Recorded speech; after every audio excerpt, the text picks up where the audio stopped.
जातियां हैं 300 94 और कोई साथी पता है किसी को? 96।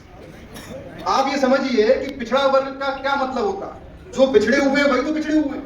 आज बहुत सारे लोग कह रहे थे कि जाति जाति कर रहे थे, हम बात कर रहे हैं कि जमात की बात होनी चाहिए। जब तक हम अपने आप को पिछड़ा वर्ग में नहीं शामिल करेंगे, जाति से निकल के जमात में नहीं आएंगे, ये हमारे जितने भी किसी भी दल के लोग हों, कांग्रेस के हों, भाजपा के हों, सपा के हों, हमारे जननायक को, हमारे जनप्रतिनिधि को हिस्सेदारी नहीं मिलती। आप देखिए निगम मंडलों में हमारे पिछड़े वर्ग का आरक्षण मिलता है, सरपंचों में आरक्षण मिलता है, नगर निगम में आरक्षण मिलता है, लेकिन विधानसभा में आरक्षण नहीं मिलता। सोचिए जितने भी यहाँ लोग बैठे हुए हैं उनको एक आशा विश्वास है कि भविष्य में हम लोग भी विधायक बनेंगे।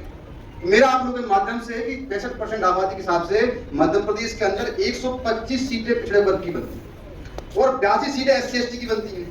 तो आप समझिए कि जैसे ही आपको 125 से 82 मिलेगी, पूरी जो भागीदारी है वो आपके साथ है, और जो नियम कानून बनेंगे वो आपके साथ बनेंगे। मेरा आप लोगों से निवेदन है, राजेश भाई बार बार इशारे कर रहे हैं,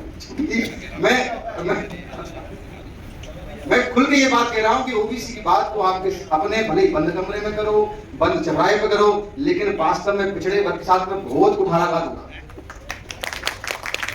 तो मेरा आप लोगों से निवेदन है कि ओबीसी की बात जहां भी रहे, जिस भी विषय पर रहे, जिस भी जगह पर रहे, आप उसकी करते रहे। आप लोगों ने बहुत शानदार, हमारे राजेश भाइयों की टीम ने आयोजन किया है, मुझे भी बुलाया, मुझे मौका दिया।